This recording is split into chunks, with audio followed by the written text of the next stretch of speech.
নমস্কার, কেমন আছেন সবাই? আমার প্রথম ব্লগে আপনাদের অনেক অনেক স্বাগত জানাই। আর এটা কিন্তু আমার একটা কুকিং চ্যানেল ছিল। আর এই কুকিং চ্যানেলে কেন আমি ব্লগিং ভিডিও আপলোড করলাম সেটাও আজকে আপনাদের সাথে শেয়ার করব। আশা করি আপনাদের ভিডিওটি অনেক ভালো লাগবে। পুরো ভিডিও দেখার জন্য রিকোয়েস্ট থাকলো।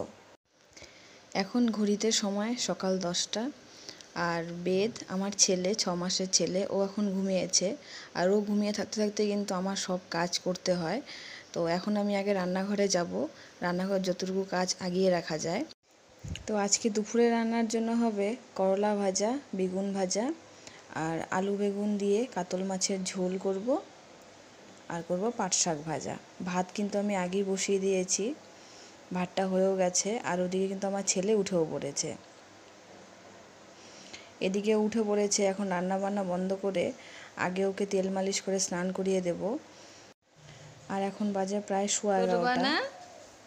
স্নান করবা না? একটু হাসি দাও, একটু হাসো, একটু হাসো, একটু হাসো বাবা। ওর কিন্তু তেল মালিশ কমপ্লিট হয়ে গেছে, ওটা দেখালাম না। তেল মালিশ করে ওকে আমি এরকম 15 থেকে 20 মিনিট রেখে দিই, তারপরে স্নান করিয়ে দিই। আর ও কিন্তু সবসময় এইভাবে উল্টায় থাকতে বেশি পছন্দ করে, ও সোজা থাকেই না। তো এইভাবে কিছুক্ষণ খেলা করবে, তারপরে স্নান করা দিব। এই যে জলও কিন্তু গরম হয়ে গেছে, এটা কিন্তু ঠান্ডা জল না, হালকা জল গরম করে নিয়েছি, ওই জলে স্নান করিয়ে দেব। আর আমি কিন্তু প্রতিদিন ওকে শ্যাম্পু বা বডি ওয়াশ দিয়ে দিই না, ও সপ্তাহে একদিন শ্যাম্পু করে আর বডি ওয়াশ করে 2 থেকে 3 দিন পর পর। এমনি নর্মাল জলে আমি ওকে প্রতিদিন স্নান করাই। তো এইভাবে ঘষে ঘষে আমি ওকে খুব ভালো করে স্নান করে নেব। আর ও কিন্তু স্নান করতে খুব পছন্দ করে, ও জলে নামলে কিন্তু আর উঠতে চায় না।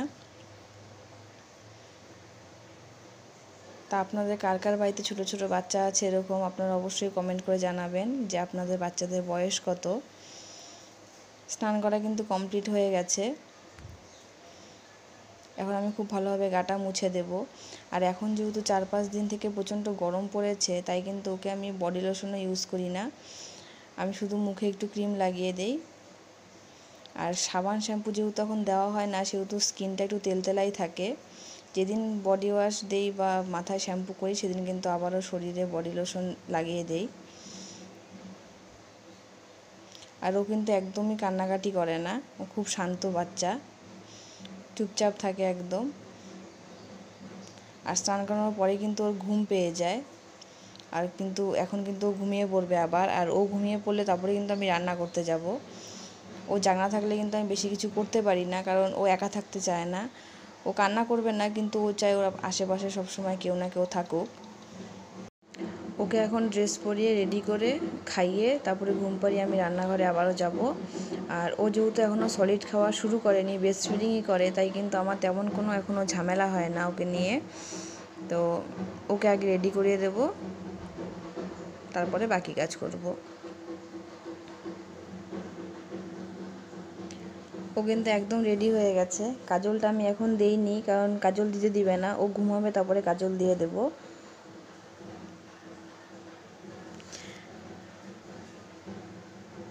ও ঘুমিয়ে পড়েছে। এদিকে আমি রান্নাঘরে এসে মাছগুলো ভাজা বসিয়ে দিয়েছি। তো আপনারা হয়তো অনেকেই ভাবতে পারেন কি, এটা আমি বলবো আপনাদের বলেছিলাম যে কেন আমি আমার কুকিং চ্যানেলে ব্লগ ভিডিও দিচ্ছি। আসলে আমি যখন চ্যানেলটাকে মনিটাইজ করি, তার কিছুদিন পর জানতে পারি যে আমি প্রেগনেন্ট। তো যখন আমি প্রেগনেন্ট হই, তখন 5 মাস পর্যন্ত কিন্তু আমি কিচ্ছু খেতে পারতাম না, শুধু সিদ্ধ ভাত খেতাম। তো সিদ্ধ ভাত তো আর রেসিপিতে দেখানো যায় না। তো এইভাবে কিন্তু চ্যানেলটা অনেক ডাউন হয়ে গিয়েছিল। তারপরে যখন 5 মাস পরে যখন আমি খাওয়া শুরু করি, তখনও কিন্তু মানে শরীর সেরকমও ভালো থাকতো না যে আমি হাবিজাবি রান্না করব, অনেক নতুন নতুন রেসিপি শেয়ার করব আপনাদের সাথে। তাই আর সেরকমভাবে কিছু হচ্ছিল না। তারপরে তো এই করে করে তো প্রায় বাচ্চার বয়স এখন আমার 6 মাস চলছে, আমার কিন্তু চ্যানেলটা একদম ডাউন হয়ে গিয়েছে। তো অনেকে সাজেস্ট করছে যে চ্যানেলটাকে বন্ধ করে দিয়ে নতুন চ্যানেল খুলতে। তো যেহেতু আমি এত কষ্ট করে চ্যানেলটা খুলেছি, আর এটা তারাই বুঝবে যারা এখনও পর্যন্ত কষ্ট করছে চ্যানেলটাকে মনিটাইজ করার জন্য।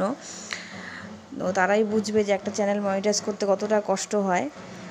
তাই আমি চ্যানেলটাকে আর বন্ধ করলাম না। তো আমি এই চ্যানেলেই ভাবলাম যে ব্লগ ভিডিও শ্যুট করব, কারণ রান্নাটা কিন্তু আমাদের জীবনের মানে দৈনন্দিন জীবনের সবথেকে বড় একটা অংশ রান্না আর খাওয়া। তো এই কারণে ভাবলাম যে না, আমি ব্লগ ভিডিওই বানাবো। তো তাই এরকম ব্লগ ভিডিও বানানো। তো আপনাদের সাপোর্টের খুবই দরকার। তো আপনারা, আশা করি আপনারা আমাকে সাপোর্ট করবেন। আচ্ছা, এখানে মাছ ভাজা হয়ে যাওয়ার পর ওই তেলের মধ্যে আমি ফোড়নে দিয়ে দিলাম কালো জিরেটা ভাজা হয়ে গেলে আমি দিয়ে দিলাম পেঁয়াজটাকে হালকা ভেজে কিন্তু আমি তারপরে আলুটা দিয়েছি। আলুটা খুব ভালোভাবে ভাজা হবে, তারপরে বেগুনটা দেব। আর আমি কিন্তু একদম সিম্পল একটা ঝোল করব, যেহেতু এখন প্রচণ্ড গরম, তাই এখন কিন্তু অত বাটা মশলা দিয়ে রিচ খাবার খাওয়া যায় না। তো তাই আমি একদম পাতলা ঝোল করব। দেখুন আলুটাও কিন্তু আমার খুব ভালোভাবে ভাজা হয়ে গেছে। তো এখন আমি দিয়ে দেবো এর মধ্যে বেগুনগুলো। আর বেগুনগুলো আগে দিলে কিন্তু একদম গ্যাদগ্যাদা হয়ে যাবে গলে, তাই আমি বেগুনগুলো পরে দিলাম। এখন আমি বেগুনটা দিয়ে হাই ফ্লেমেই 5 থেকে 7 মিনিটের মতন ভেজে নেব। তারপরে আমি এর মধ্যে ধনে আর জিরে ভিজিয়ে রেখেছিলাম গুঁড়ো, সেগুলো গরম জলে ভিজিয়ে রেখেছিলাম আমি, তারপরে সেটা এখানে দিয়ে দিব। দিয়ে কিছুক্ষণ নাড়াচাড়া করার পর আমি হালকা করে গরম জল দিয়ে দিব। ঠান্ডা জল কিন্তু দেওয়া যাবে না, কারণ বেগুনগুলো কিন্তু বেশি জাল হলে কিন্তু বেগুনগুলো কিন্তু গলে যাবে। তাই আমি হালকা গরম জল দেব। আমার বেগুনটাও খুব সুন্দর ভাজা হয়ে গেছে। এখন আমি এর মধ্যে দিয়ে দিলাম চিড়ে রাখা কাঁচা লঙ্কাগুলো। আর কাঁচা লঙ্কাগুলো আমি পরে এই জন্যই দিলাম, আগে দেইনি, কারণ আবার আমার ছেলের কাশি উঠে যাবে তেলের মধ্যে যদি লঙ্কা দেওয়া হয়, এই জন্য। তো পরে দিয়ে আমি নাড়াচাড়া করব। এখন আমি এর মধ্যে দিয়ে দিব গুলিয়ে রাখা ধনে আর জিরে গুঁড়োটা। এটা কিন্তু আমি হালকা গরম জলে গুলিয়ে রেখেছিলাম। এটাকে দিয়েও আমি কিছুক্ষণ নাড়াচাড়া করব। আর এখন গরম পড়ছে না, এখন গরমে না বেশি রিচ খাওয়া যায় না। আর তার থেকে বড় কথা, এখন ঘরে কিন্তু আমি বেশি রিচ খাবার তৈরি করি না, কারণ যেহেতু পাশের ঘরেই বাচ্চাটা থাকে আর আমার ওপেন কিচেন, তো গন্ধ নাকে যায়, নাকে গেলে কিন্তু খুব কাশে। তার জন্য আমি যতটা সম্ভব নর্মালভাবে রান্না করার চেষ্টা করি। আর এখন শেষে দিয়ে দিব টমেটো। আর টমেটোটা আমি এখন দিলাম এই জন্যই, কারণ আমার বর মানে বাপ্পা, ও পছন্দ করে পাতের মধ্যে টমেটো পড়বে, একদম গলে গেলে ওটা আবার ভালো লাগে না ওর। তো এই জন্য আমি শেষের দিকে দিই, যাতে টমেটোটা একটু গোটা গোটা থাকে। তো এখন কিন্তু আমার রান্নাটা কিন্তু হয়েই গেছে ভাজা ভাজা করা। এখন এর মধ্যে আমি জল দিয়ে দেব। জলটাকে পরিমাণ মতো দিতে হবে, যাতে আলুটাও সেদ্ধ হয়ে যায় আর বেগুনটাও যাতে একদম গলে না যায়। আমি এই পরিমাণেই জল দিলাম, আর একটু জল দিব। এখন আমি মিডিয়াম ফ্লেমে ফুটতে দেবো, হাই ফ্লেমে দেবো না, তাহলে আলুগুলো সিদ্ধ হবে না, ঝোলটা টেনে আসবে। আর এর মধ্যে আমি সামান্য একটু লবণও দিয়ে দিলাম, কারণ লবণটা কিন্তু আগে কম হয়েছিল।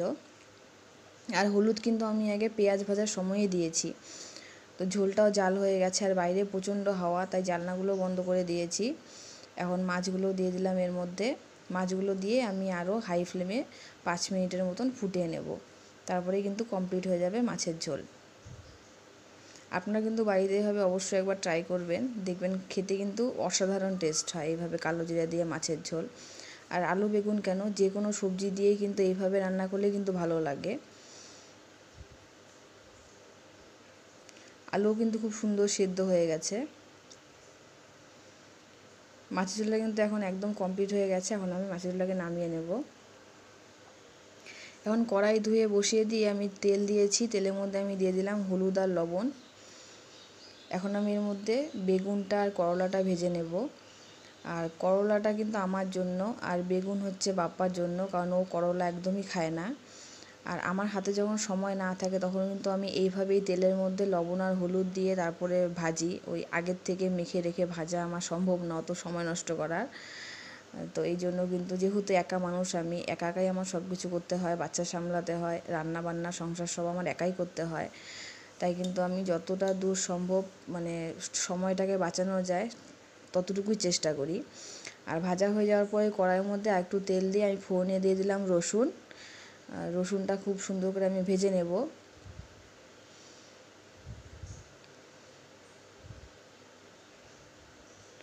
রসুন ভাজার সময় কিন্তু, রসুন ভাজাতে কিন্তু খুব সুন্দর একটা গন্ধ বের হয়।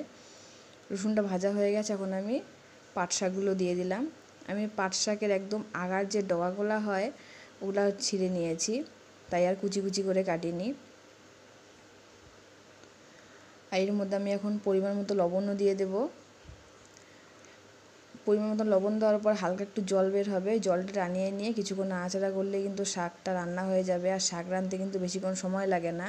আর আমি কিন্তু এখন বেশি কোনো পদ রান্নাও করি না, এক তো 2 জন মানুষ, বেশি রান্না করলে খাবে কে, আর দ্বিতীয়ত যেহেতু বাচ্চা আছে, শর্টকাটে যতটুকু সম্ভব রান্না করা যায়। আপনারা অবশ্যই পাশে থাকবেন, তাহলে দেখতে পারবেন যে আমি প্রতিদিন কী শর্টকাটে রান্না করি আর কী সব রান্না করে খাই। এমনও দিন যায় যে আমি সিদ্ধ ভাতটা করার আমার সময় থাকে না, আমি প্রেশার কুকারে একটু সিদ্ধ ডাল চাল ডিম একসাথে সিদ্ধ দিয়ে খাই।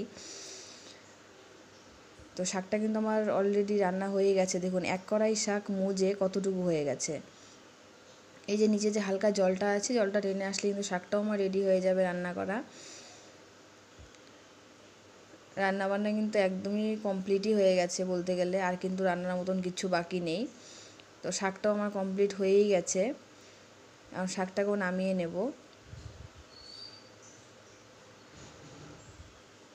আর রান্নার সময় কিন্তু আমার গ্যাস বেশি নোংরা হয় না, কারণ আমি কিন্তু রাঁধতে রাঁধতে কিন্তু বারে বারে গ্যাসটাকে মুছে ফেলি।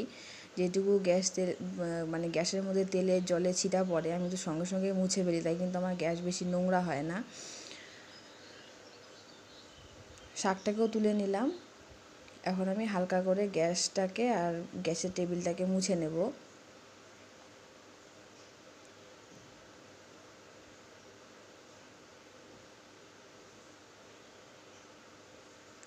আপনারাও কারা বাড়িতে এইভাবে একা একা সংসারটাকে সামলান অবশ্যই কমেন্ট করে জানাবেন, আমার খুব ভালো লাগবে। আর কার কার বাড়িতে ছোটো বাচ্চা আছে সেটাও কিন্তু অবশ্যই কমেন্ট করে জানাবেন যে কারা এইভাবে ছোটো বাচ্চা নিয়ে একা একা সব কাজ সামলাতে হয়। আর তাছাড়াও কিন্তু বাপ্পা কিন্তু অনেক সাহায্য করে আমাকে। ও যদি বাড়িতে থাকে তাহলে কিন্তু রান্না বান্না প্রায় ওই করে, যতটুকু করার ওই করে, বাসন টাসন ওই মেজে ফেলে। আমার কিন্তু এদিকে কোনো চাপ থাকে না। ও যেদিন বাড়ি থেকে সেদিন বলতে গেলে আমার সব কাজের থেকে আমি একটু রেস্ট পাই। তো এইদিকে তো আমার কমপ্লিট হয়ে গেল। আর বাসন টাসনগুলো আমি পরে মাজবো, একবারে দুপুরে খাওয়া দাওয়ার পর, কারণ এখন এইটুকু বাসন মেজে আমি সময় নষ্ট করব না, ওইদিকে আমার বাকি কাজগুলো করতে হবে। আর রান্নাগুলো কমপ্লিট দেখিয়ে দিচ্ছি। এখানে হচ্ছে সাদা ভাত, এখানে পাট শাক ভাজাটা, আর এখানে হচ্ছে বেগুন আর করলা ভাজাটা, আর এটা নিচে আছে হচ্ছে কাতল মাছের ঝোল আলু বেগুন দিয়ে। আর খেতে কিন্তু দারুণ টেস্ট হয়েছিল। তো রান্নাবান্না কমপ্লিট, এখন আমি অন্য কাজগুলো করব। আমি এখানে বেসিনের মধ্যেই ছেলের যে ছোটো ছোটো জামাকাপড়গুলো স্নানের পরে বেরিয়েছে ওগুলো ধুয়ে ফেলবো। আর আমি কিন্তু প্রায় সময় ওর ছোটো ছোটো এই জামাকাপড়গুলো কিন্তু বেসিনের মধ্যেই ধুই। একটা ছোটো গামলা আছে, ওটার মধ্যেই কিন্তু আমি ধুয়ে ফেলি, কারণ ছোটো ছোটো জামাকাপড় তো ওই বারে বারে বাথরুমে গিয়ে ভেজানো, বাথরুমে গিয়ে আবার ধোয়া হয় না। আর বাথরুমের ভিতরে ঢুকলে না, বাথরুমের জলের আওয়াজে বাচ্চাটা বাইরে কান্না করে না, ডাকে, কিছু বোঝা যায় না। তো এখন আবার উঠে পড়েছে, ডাকছে। যে চিল্লাচিল্লি করো কেন? কেন চিল্লাচিল্লি করো? আমি কাজ করবো না? তুমি খেলু খেলু করো, আমি কাজ করবো না? বললাম না, ও একা একদমই থাকতে চায় না, ওকে বারে বারে গিয়ে দেখে আসতে হয়। ও খুব একা থাকলেই বারবার চিল্লাচিল্লি করতে থাকে। তো আমি ফটাফট করে এগুলো ধুয়ে নেবো এখানেই। আর প্রায় সময় আমি এখানেই ধুই, এক তো তাড়াতাড়িও হয়ে যায় দাঁড়িয়ে দাঁড়িয়ে কাজ, আর এদিকে লক্ষ্য রাখা যায় যে ও বারবার চিল্লায়, গিয়ে দেখে আসতে হয়। এখন আপনারা হয়তো ভাবতে পারেন যে আমার শ্বশুরবাড়ি বাপের বাড়ির কেউ নেই, আমার মা এসেছিল, মানে আমি 9 মাস পর্যন্ত আমি একাই ছিলাম। তো 9 মাস যখন ও হবে তার 1 সপ্তাহ আগে আমার মা এসেছিল। তারপরে ওর যখন 2 মাস বয়স হয় তখন ও মা চলে গেছে, কারণ মারও তো সংসার আছে, তো বাড়িতে বাবা আছে, দাদা আছে, ওদেরকে ফেলেও তো এখানে থাকতে পারে না। তো মা 3 মাসের মতন এখানে ছিল, 3 মাস না, হ্যাঁ ওরকমই 2.5 মাসের মতন এখানে ছিল, তারপরে মা চলে যায়। আর আমি কিন্তু প্রায় 1.5 বছর থেকে কিন্তু বাপের বাড়ি শ্বশুর বাড়ি কোথাও যাই না, কারণ এক তো নিজের শরীরটাও খুব একটা ভালো না, আর তার মধ্যে বাচ্চাটাকে নিয়ে যাব। এতদিন তো প্রচণ্ড ঠান্ডা ছিল, ঠান্ডার মধ্যে এক জায়গা থেকে আরেক জায়গায় যাব, যদি সর্দি কাশি লাগবে এটার একটা ভয়। তারপরে বাচ্চাটা আবার ওর বাবাকে খুবই ভালোবাসে, মানে ওর বাবা আসলে তখন আমার কথা ওর মনে থাকে না, তাই ভাবি যে নিয়ে যাওয়ার পরে যদি ওর বাবাকে যদি খোঁজে, মনে মনে যদি কষ্ট পায়, তাই অনেক চিন্তা ভাবনা করে আর যাওয়া হচ্ছে না বাড়িতে। তো তো ভাবছি যে এখন যেহেতু গরম পড়েছে, গিয়ে কিছুদিন থেকে আসবো বাড়ির থেকে। তো দেখা যাক কবে যাওয়া হয়। তো ততদিন তো আমার এখানে একাই করতে হবে সব কিছু। আর আমার শ্বশুরবাড়িতে শ্বশুর শাশুড়ি আছে, শাশুড়ি অসুস্থ, মানে শাশুড়ি এইসব কিছু করতে পারবে না, মানে আমাকে হেল্প করার মতন ওনার ক্ষমতা নেই। ওনার শারীরিক পরিস্থিতি খুব একটা ভালো না, ওনাকেই কাজের লোক করে দেয় সব কিছু। তাই ওনার উপরেও আমার কোনো আশা নেই, মানে বলতে গেলে আমার এখন কারোর উপরেই আশা নেই, আমি একাই সব কিছু করি, এই আর কি। তো অনেক কিছুই আপনাদের সাথে শেয়ার করলাম, আশা করি আরও অনেক কিছু শেয়ার করতে পারবো।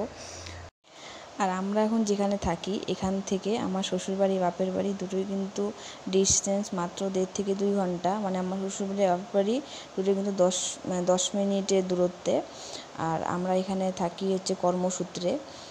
তো দেখুন কাজ করতে করতে উঠেও পড়েছে দুষ্টুটা এখানে উঠে একাই খেলা করছে। তো ওকে এখন আমি খাইয়ে দেব, তারপরে ও যখন ঘুমাবে তখন আমি আবার দুপুরে খাওয়া দাওয়া করব। এখন বাজে মোটামুটি 4:30টার মতন। তো ও কিন্তু অনেকক্ষণ আগেই ঘুমিয়েছে, আমাদের চান খাওয়া দাওয়াও কিন্তু শেষ। তো এখন আমি একটু মিষ্টি আলু সিদ্ধ করব। ঘরে কিন্তু অনেকদিন থেকে আলুগুলো ছিল, তো সেদ্ধ করা হচ্ছিল না, খাওয়াও হচ্ছিল না।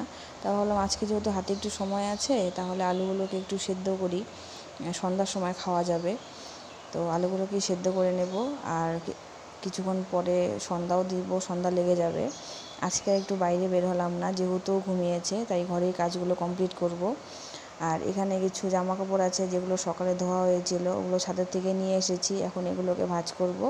ভাঁজ টাজ করে তারপরে আমি সন্ধ্যাবাতি দিয়ে ওর সাথে একটু শোবো, যদি ও না উঠে পড়ে তাহলে। তো ভিডিওটি আশা করি আপনাদের ভালো লাগবে, অতটাও ভালো লাগবে না, কারণ আমি তো নতুন ব্লগার, আর এখন তো সেভাবে তো সাজাতে পারি না ভিডিও, আর সেরকমভাবে ভিডিও করতেও পারি না। তো আপনারা অবশ্যই পাশে থাকবেন, ভুল ভ্রান্তি কী হয় আপনারা অবশ্যই শিখিয়ে দেবেন, বলে দেবেন। তো ভিডিওটি কেমন লাগলো অবশ্যই জানাবেন, ভালো লাগলে ভিডিওটিতে লাইক কমেন্ট করে চ্যানেলটিকে সাবস্ক্রাইব করে দেবেন। আর এইভাবে পাশে থাকবেন যাতে আমি আরও নতুন ব্লগ বানানোর সাহস পাই। পুরো ভিডিও দেখার জন্য অসংখ্য ধন্যবাদ আপনাদের সবাইকে।